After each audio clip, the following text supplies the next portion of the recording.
Would you believe me if I told you that this isn't a K-drama? For years, Korean dramas have dominated the global entertainment scene, setting the gold standard for Asian storytelling. Whether it's a slow-burn romance like Crash Landing on You, an adrenaline-packed thriller like Vincenzo, or a historical epic like Mr. Sunshine, K-dramas have mastered the art of emotional connection. But here's something you may have noticed.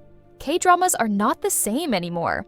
The warm, slow-burn romances and feel-good stories that once defined the genre are now sharing screen time with darker, high-stakes narratives. Shows like Squid Game, Hellbound, and Parasite have introduced Hollywood-style dystopian storytelling. At the same time, many K-dramas have become more cookie-cutter, with predictable plots and repetitive tropes.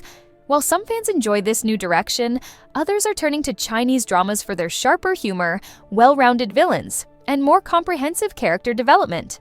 The truth is, Chinese and Japanese dramas have quietly been stepping up, fine-tuning their own formulas and offering a fresh alternative to K-dramas. But before we dive into that, let's talk about what made K-dramas the powerhouse they are today. South Korea didn't just create popular dramas, it created a global phenomenon.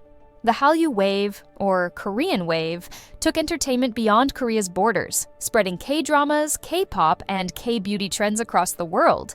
But why did K-dramas specifically take off in such a massive way? It all boils down to three key factors: storytelling, production quality, and international accessibility. K-dramas excelled at crafting emotional, character-driven narratives. They take familiar tropes, rags to riches, first loves, forbidden romances, and give them a unique Korean twist. The best part? They do it without excessive filler. Unlike American TV shows that stretch over multiple seasons, most K-dramas tell a complete story in just 16 to 20 episodes. That means tightly written plots, well-developed character arcs, and no unnecessary cliffhangers that drag on forever. Themes of love, family, social class, and personal sacrifice were deeply embedded in Korean storytelling, making them universally relatable.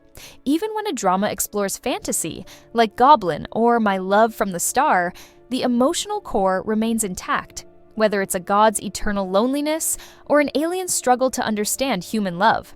And if you've ever watched a K-drama, you know they don't look like your typical TV series.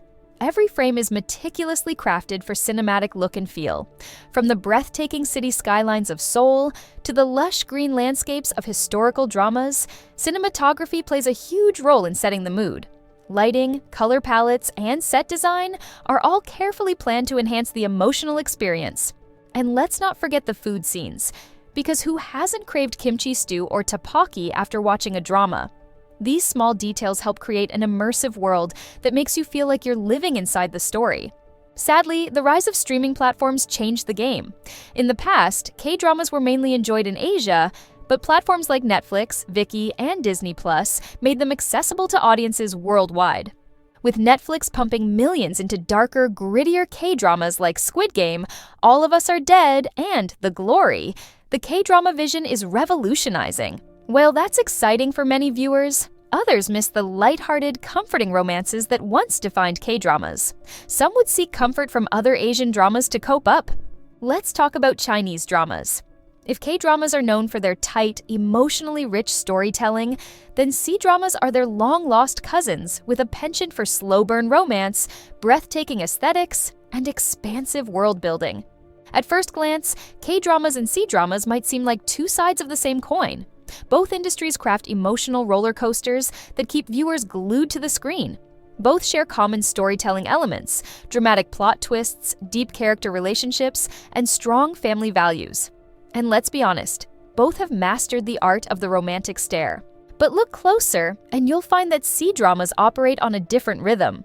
They don't just tell love stories, they immerse you in them. While K-dramas wrap up their neatly packaged love stories in 12 to 20 episodes, C-dramas stretch their narratives across 30, 50, or even 70+ episodes. This longer format gives them room to develop intricate subplots, build deeper character arcs, and transport audiences into beautifully crafted fantasy worlds. Of course, that also means the pacing is much slower. A relationship that might take 2 episodes to blossom in a K-drama could take 10 in a C-drama. But for those who love gradual romance, long-form storytelling, and immersive world building, this slow burn approach is a dream come true. Now, if there's one thing C-dramas are famous for, it's historical epics, or as drama fans know them, wuxia, meaning martial arts fantasy, and xianxia, meaning immortal cultivation fantasy. While K-dramas dabble in period pieces, China reigns supreme in this genre. Shows like The Untamed, Love Between Fairy and Devil, and Nirvana in Fire are nothing short of cinematic masterpieces. Sweeping battle scenes, intricate costumes, mythical worlds. These are the hallmarks of high-budget C-dramas. That said, China also knows how to do modern romance exceptionally well. Dramas like Hidden Love, Love 020, and Put Your Head on My Shoulder bring a refreshing warmth and playfulness to contemporary love stories. Unlike K-dramas, which tend to weave in heavy emotional conflicts and misunderstandings, C-dramas often take a lighter, more feel-good approach. Think less tragic separations, more wholesome relationships with minimal angst. More so, China has massively upgraded its production game in the past decade. While older C-dramas had a reputation for looking a bit outdated, modern series are visually breathtaking. Costume dramas like Eternal Love and Joy of Life feature extravagant sets, high-budget CGI, and elaborate cinematography that rival big-screen productions.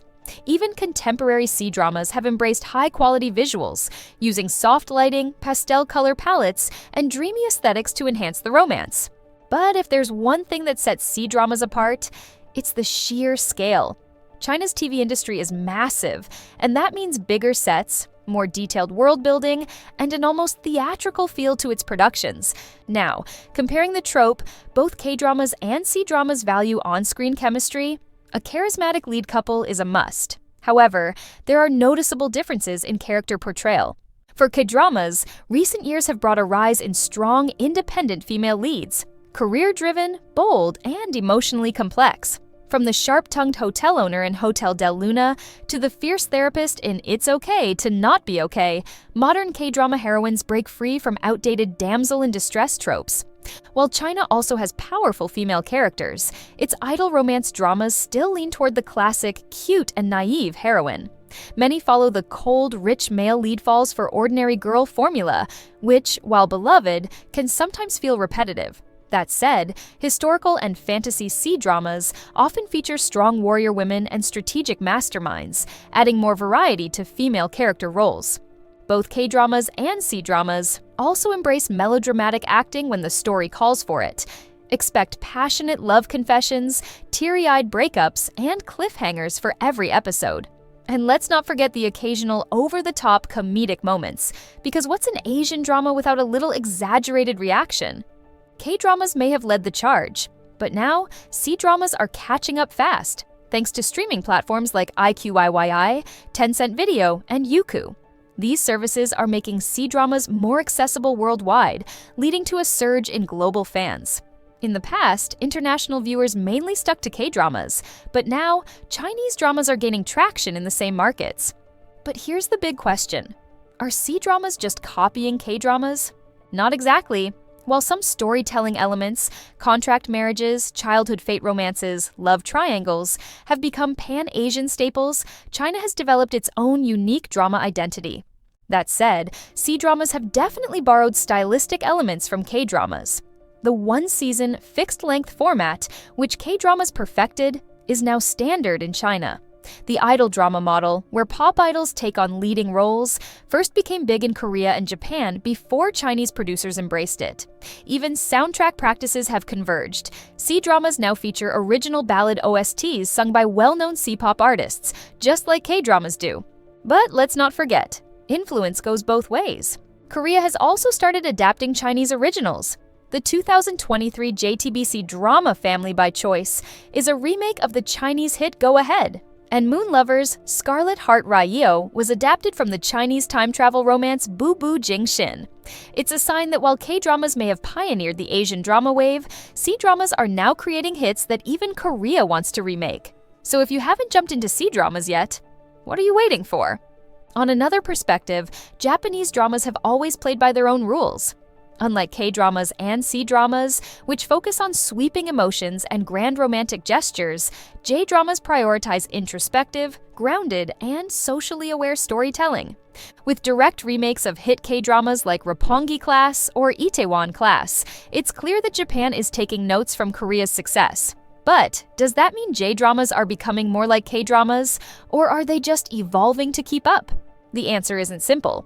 While there's definite cross-pollination between the industries, J-dramas maintain a distinct identity, one that leans into realism, unconventional themes, and quiet yet profound storytelling. J-dramas often take a different storytelling approach. They tend to be shorter, around 9 to 12 episodes, and can be more experimental or varied in theme. While Japan certainly produces romantic dramas and family stories, J-dramas frequently branch into abstract, philosophical, and niche genres. It's common for a J-drama, especially in school, mystery, or workplace genres, to present episodic lesson-of-the-day stories. The lead character faces and overcomes a new challenge each episode, delivering a moral or insight rather than following one continuous conflict. This means J-dramas can sometimes feel less structured around a single climax, instead offering introspective, slice-of-life storytelling that reflects on human nature and daily struggles.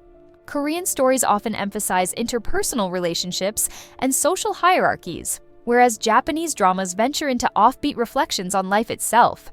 This gives J-dramas a unique charm and thought-provoking quality, though it sometimes makes them feel slower or more understated compared to the fast-paced, high-stakes emotions of K-dramas. Another visible difference between K-dramas and J-dramas is production polish and visual aesthetics. J-dramas tend to have a more modest, realistic visual approach. Instead of glossy, movie-like cinematography, they often film on real locations, embracing a raw, documentary-style feel. If with K-drama romance scenes, there are golden hour confessions under cherry blossoms, with perfect lighting and soft background music, with J-drama, it would be a quiet conversation in a dimly lit cafe, where the characters look like real people, flaws, wrinkles, and all. J-dramas tend to portray characters more naturally, sometimes even showing actors without heavy makeup or exaggerated styling to emphasize authenticity. The acting styles in J-dramas also reflect their storytelling philosophy. One major influence in J-dramas is manga and anime. Many J-dramas are live-action adaptations of manga, and performances sometimes mimic the expressiveness of anime characters, with exaggerated facial expressions, over-the-top reactions, and even comic pauses. For example, in a fantasy J-drama, a villain might laugh maniacally with an exaggerated flair, or a shocked character might freeze comically, mirroring how an anime character would react. This can be charming or distracting, depending on the viewer. That said, J-dramas also excel at quiet, introspective performances, where small gestures and facial expressions convey deep emotion. Midnight Diner. Given K-drama's global dominance, it's fair to ask, are J-dramas influenced by K-dramas? The short answer, yes. But it's a two-way street. Korea's Hallyu wave swept through Japan in the early 2000s, with Winter Sonata 2002 becoming a massive hit in Japan, sparking a nationwide love for K-dramas. Since then, Japan has remade several Korean dramas, including You're Beautiful, remade as Ikemen Desune, Itaewon Class, remade as Roppongi Class, and Signal, remade as Signal, Long-Term Unsolved Case Investigation Team. But Korea has also borrowed from Japan. Many iconic K-dramas originated from Japanese manga and novels such as the phenomenal Boys Over Flowers, which turns out to be adapted from Hana Yori Dango, and Liar Game, which was originally a J-drama before Korea made its own version. So, while J-dramas have adopted some Korean storytelling techniques, they haven't lost their unique voice. Instead, they're evolving, borrowing what works from K-dramas while keeping their signature introspection and realism. Now let's be real. If you've watched enough C-dramas and J-dramas, you've probably had this thought, wait, this feels a lot like a K-drama. And you wouldn't be wrong. The soft focus romance, the perfectly timed soundtrack, the heart-fluttering leads, it's all there. But does that mean they're just copying? Not exactly. This isn't copying, it's competition. Each industry is learning from the other, creating a richer, more diverse drama landscape. And the real winners? Drama fans. Whether you love K-dramas, C-dramas, or J-dramas, one thing's for sure, Asian dramas have never been better. What do you think? Are C-dramas and J-dramas catching up to K-dramas, or do they each shine in their own way? Click this video if you still love K-dramas, cause you will love watching our next video about the hottest K-drama male leads. 감사합니다!